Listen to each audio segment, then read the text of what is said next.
शनि अपनी महादशा में रंग को राजा और राजा को रंग बनाता है।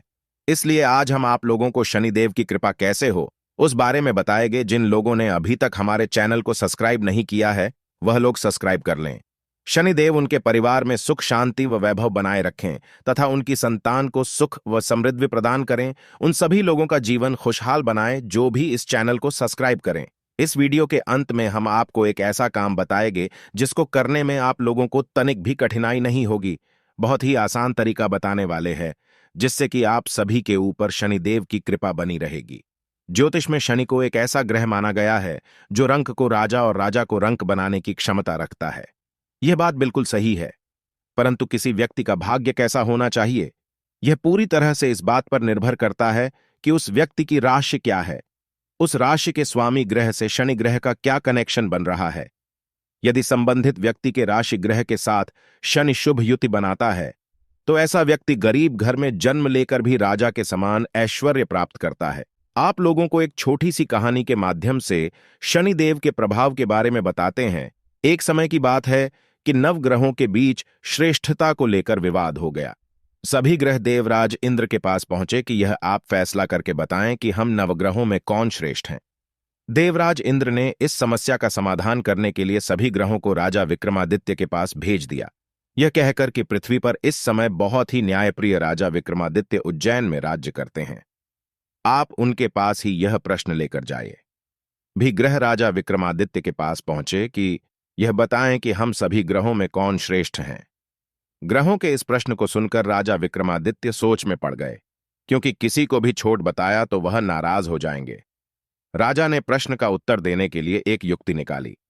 राजा विक्रमादित्य ने 9 धातुओं के 9 अलग अलग सिंहासन बनाए, सभी ग्रहों को इन पर बैठने के लिए कहा और साथ ही यह भी बताया कि जो अंत में बैठेगा वह छोटा होगा। सबसे अंत में लोहे का सिंहासन होने के कारण शनिदेव सबसे अंत में बैठ पाए। शनिदेव को लगा कि राजा विक्रमादित्य ने उनके साथ छल किया है और वह क्रोधित हो गए।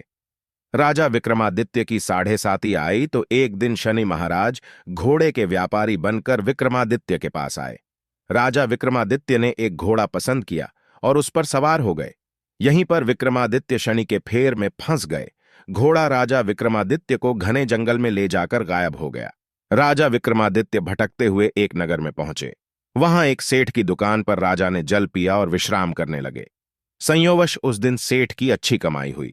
सेठ को लगा कि यह व्यक्ति उसके लिए भाग्यशाली है और उस पर दया करके अपने साथ घर ले आया। जब सेठानी भोजन लगा रही थी तब अचानक राजा ने देखा कि सामने की दीवार पर खूंटी में हार लटक रहा है जिसे दीवार निगलता जा रहा है। सेठ को लगा कि खूंटी पर लटकता हार इसे अपरिचित ने चुराया है तो उससे हार के बारे में पूछने लगा। राजा विक्रमादित्य ने अपनी असली परिचय छुपा लिया था और खुद को वीका नाम का उज्जैन निवासी बताया था। इसलिए सेठ को जब वीका ने बताया कि हार दीवार निगल गया है तो उसे यकीन नहीं हुआ और उसने राजा से हार चोरी की शिकायत कर दी।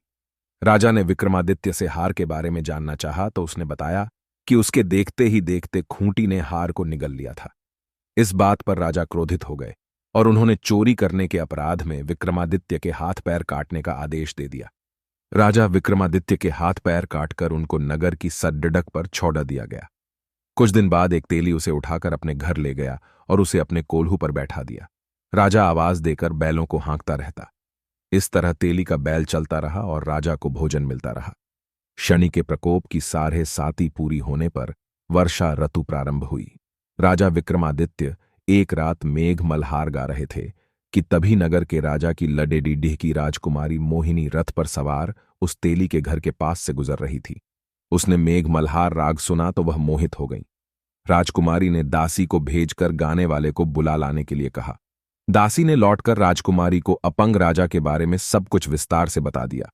राजकुमारी अपाहिज राजा से इस तरह प्रभावित हुई थी कि उसने मन ही मन यह निश्चय कर लिया कि वह अपाहिज राजा से ही विवाह करेगी। राजकुमारी ने अपने माता पिता से जब यह बात बताई तो वे सभी यह बात जानकर हैरान रह गए। रानी ने मोहिनी को समझाया, बेटी, तुम्हारे भाग्य में तो किसी राजा की रानी होना लिखा है। ऐसे में तुम उस अपाहिज से विवाह करके अपने पांव पर कुल्हाड़ी क्यों मार रही है। राजकुमारी तो मन में ठान चुकी थी, अपनी जिद नहीं छोड़ी। अपनी जिद पूरी कराने के लिए उसने भोजन करना छोड़ दिया और प्राण त्याग देने का निश्चय कर लिया। आखिर राजा रानी को विवश होकर अपंग विक्रमादित्य से राजकुमारी का विवाह करवाना पड़ीढ़ा। विवाह के बाद राजा विक्रमादित्य और राजकुमारी तेली के घर में रहने लगे। उसी रात स्वप्न में शनिदेव ने राजा से कहा, राजा, तुमने मेरा प्रकोप देख लिया। मैंने तुम्हें अपने अपमान का दंड दिया है।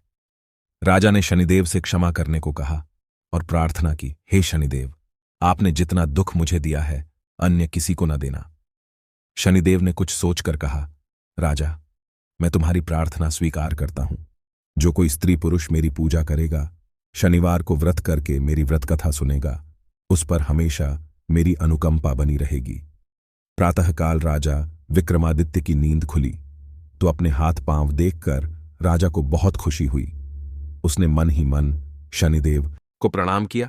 राजकुमारी भी राजा के हाथ पैर सही सलामत देखकर आश्चर्य में डूब गई। तब राजा विक्रमादित्य ने अपना परिचय देते हुए शनिदेव के प्रकोप की सारी कहानी सुनाई।